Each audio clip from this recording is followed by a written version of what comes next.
Video game companies spend an exuberant amount of money, time, and energy learning how to get people to stay on their games for as long as possible. What can we learn from them? What's up, side hustlers, entrepreneurs, business builders, and dream makers? Welcome to the Study Side Hustle Podcast, episode 104. Today, I'm going to be talking to you about how we can learn from video games to make our businesses better.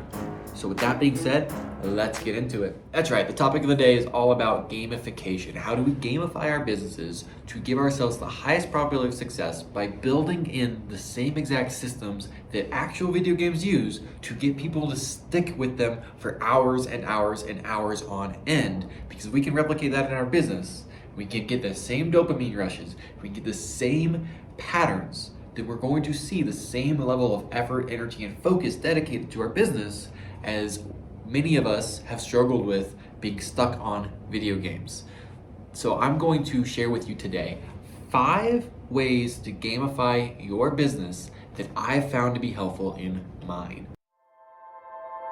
Gamification strategy number 1, daily quests.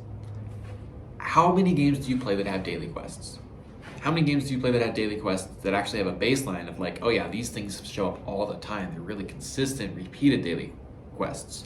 Well, for me, I map daily quests to daily tasks. And I have, specifically for me, I do it in my marketing sphere, but you can do it in every aspect of your business. I have daily tasks that are lead indicators, things that if I complete them and nothing else happens today, I know it's better for my business. Things that if I can't do anything else, I get these daily tasks done. I know they're gonna be helpful for my business. So I have a list, I have a spreadsheet, I track them, I check off boxes as I go. I think checking off boxes helps. I check off boxes as I go, and I'm just constantly looking at how I'm doing on my daily tasks. Those are the daily quests that we take in our games. So if you can map daily quests into your business, I found that to be helpful.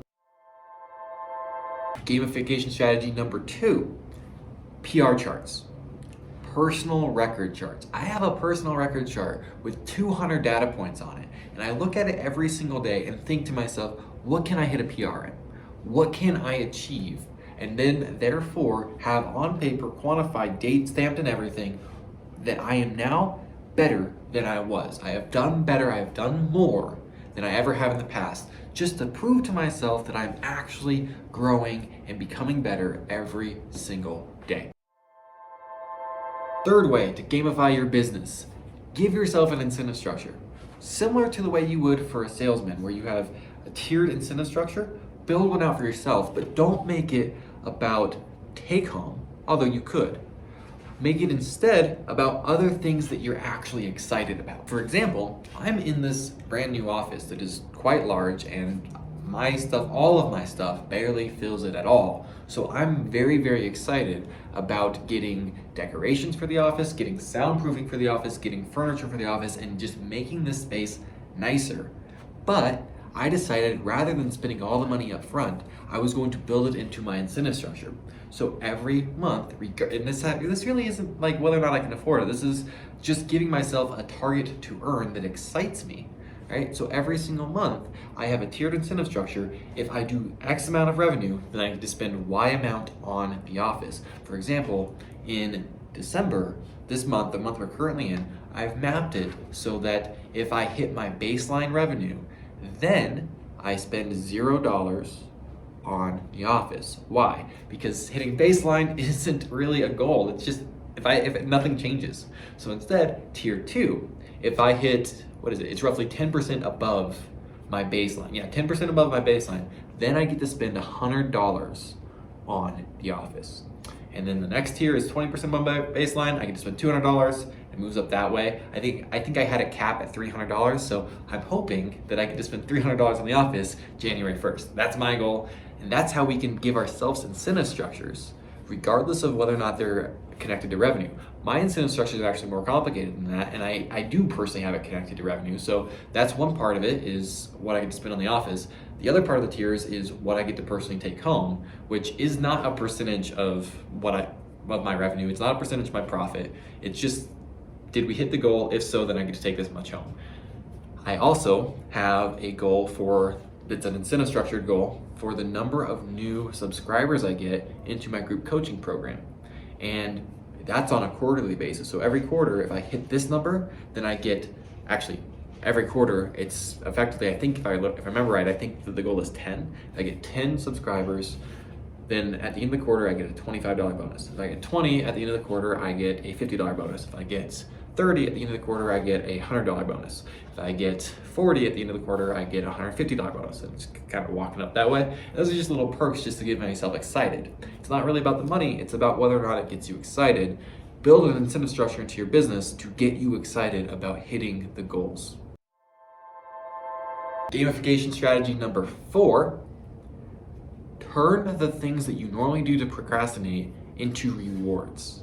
So if you're like me, then you probably find yourself procrastinating in the mindset of, I need to get myself in the right headspace. And so I'm doing this thing to relax, or I'm doing this thing to rewind, or I'm taking a step out, I'm taking a break, and I'm doing this so that I can perform, which means it's procrastination. Flip the script. Do it as a reward for having performed. Then you get to do the same things, but now you're rewarding yourself instead of having negative self-talk about wasting time. So for example, if I can get all my tasks done for this client and this task done for this client within the next hour, then I get to play a game of chess on my computer, or whatever it is for you. But turn the procrastination methods that you currently have into reward incentives for doing the things you know you need to do. And lastly, gamification technique number 5, create badges and XP points. So this maps to everything that I've talked about so far today. Those daily tasks, those daily quests, every single one of them, you can give yourself an XP point next to it, and then you can try to earn the highest score possible. And then next month, you can try to beat your XP points from last month, right? And you can start earning badges, and you can say, if I get to this number of XP points, then I get the silver badge. And if I get to this number of XP points, I get the gold badge. And then you can literally make them. Because you're a business owner, you can do whatever you want, make the badges, put them up on your wall and say, I earned that badge this month. These things are just meant, and I know they sound cheesy, and I know they sound corny, and I know they sound silly, but they are meant to incentivize us and motivate us. And we know they work because video games do them, and video games get people bona fidely addicted to them. So if we can map those into our business, we will see a huge amount of growth in ourselves. And then as you have a team, XP points and badges, those get everybody excited. So it's kind of like giving people stickers in grade school. Like everybody wants the badge if there's a way to earn it. Anyway, that's what I have for you guys today. I love you so much. I'll be back in your earbuds again soon. God bless.